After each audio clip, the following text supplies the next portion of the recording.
Welcome to Story Time. Hi, I'm Mary Mayweather. I write sweet, small town romances full of feisty heroines, good hearted heroes, and small town shenanigans. It's time to grab your coffee, water, tea, get comfortable, and hear what's going on in 324 Hope Road. In the last reading, Matthias had a grumpy good morning with a side of sass from Janine, deservedly so. Today, he'll need some help, and for context, I'm reading the last pages of chapter 6, so there have been some attempts and fails.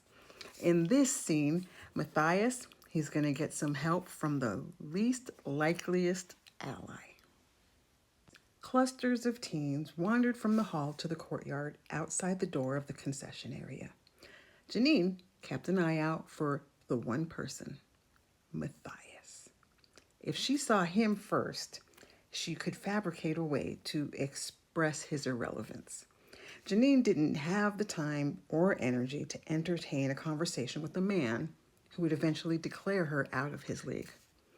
Every time she looked, something different caught her eye. A handmade poster left behind after a game had her wondering if the artist was at cleanup day. A set of shoes someone left behind were tucked at the edge of the trophy case. Satisfied that the coast was clear, for the time being, Janine surveyed the countertop. Are there any spoons for the yogurt? Amber scanned the area. One time, Janine worked the concession counter to help with the fundraiser for her nieces, so she was familiar with how the kitchen crew organized the cutlery. I think I know where they are. She walked around the counter to find the missing plastic utensils. The doors beneath the counter clattered shut as she opened and closed them rapidly to find the plastic spoons. Janine had searched the cabinets once already and hadn't seen them. I'm impressed with what you've done to improve the bathrooms. Janine glanced up and found herself looking Matthias straight in those deep, brown, beautiful eyes. They expressed warmth. His approval of her came through the softened, dark edges around his irises. When her nose caught a wisp of his aftershave, she sighed. He smelled so good. She tightened her stomach to push away the warm feelings his presence brought her. I just helped. Amber and Lori are responsible for the designs. Amber's cheeks pinked. I'll tell Lori you like them. Matthias leaned his elbow on the counter between Janine and himself. While I have your attention, is it okay if I ask you a question? She got another shot of his scent. Her insides turned to mush. Janine's eyes fell on the spoons, giving her a safe escape from the hormones Matthias's presence triggered. She reached into the cabinet to retrieve the box. Satisfied with accomplishing her goal, she grinned before closing the cabinet door. I don't know. It was the safest answer she could give. Rebecca and Peter, wearing curious grins, appeared on each side of him. With the three of them close together and smiling, there was no mistaking that Rebecca and Peter were twins, and Matthias was the father. Do you like horses? The curiosity the twins had previously targeted toward their father shifted to anticipation of Janine's response. A ride down the trails around our house would be so fun, Rebecca gushed. And you'd experience the countryside in ways other people only get to imagine, Peter finished his sister's sentence. It sounds so beautiful. Janine ignored Matthias and spoke directly to the kids. So is that a yes? Matthias inserted himself back into the conversation, reminding Janine that he was the person who asked the question. Who wouldn't like horses?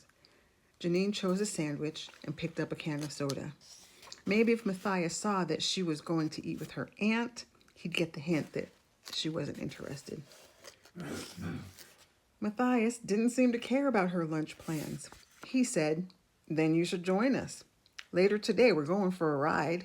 Becca and I are making pizza for dinner, Peter added to the itinerary. I don't know how he does it, but Peter makes the best crust. It's crisp, but it's still so chewy. Janine forced herself to muster some bravado. I'm still not happy with your father. It was apparent that Matthias had found Janine's weakness. His children, charming, kind, and accepting, and nothing like their father who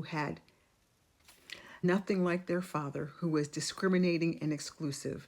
Don't let his grumpy fool you. Rebecca curled her elbow into her father's and tiptoed to kiss Matthias on the cheek. My dad growls like a grizzly, but he's a big teddy bear. Matthias rolled his eyes. She's saying that because she wants her cell phone back. Did it work? Rebecca looked at him with a hopeful expression. We'll let Janine decide. Did Rebecca's vote of confidence win you over? Janine gasped at being injected into a father-daughter battle. Matthias's softening corroborated his daughter's declaration of his character. If it will help her prove her point, I apologize to your aunt for being salty this morning. She graciously accepted my apology. He had done more than Janine, who was crabby at her aunt for making her attend the community cleanup day. Janine's eyes darted toward Aunt T, who was sitting at the table with Mariana and the girls. Aunt T leaned in and said something, and all four of them giggled. The pleading eyes Rebecca used to gain Janine's friendship were at play. Janine gave in. What can I bring to dinner? Wings. Peter high-fived Rebecca behind Matthias's back. Pizza and wings are great for playing games. I thought we were going horseback riding, Janine corrected. Of course, once you get to our house and spend time with us, you're going to want to hang out.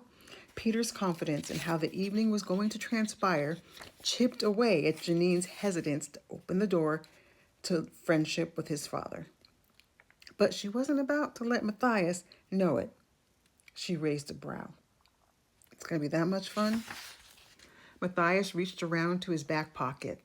When he brought his hand around, he handed the phone to Rebecca.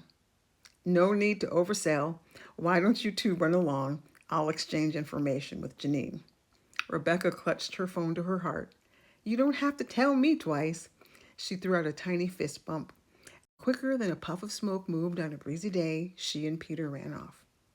What have I got myself into? Janine joked with Matthias. Matthias grinned shyly. Let's just say you won't be bored. And this is where today's reading ends. This is a little something that only you are going to get to know. I used the hallway and the concession stands from our local high school for inspiration. Anyone who volunteers has lived the where is the cutlery conundrum. So there's a little shout out to the people in our community. And lastly, thank you so much for hanging out with me. And thank you for letting me share Ashbrook, Montana with you. Also, if you can't wait to find out what happens next in 324 Hope Road, it's available as paperback and ebook.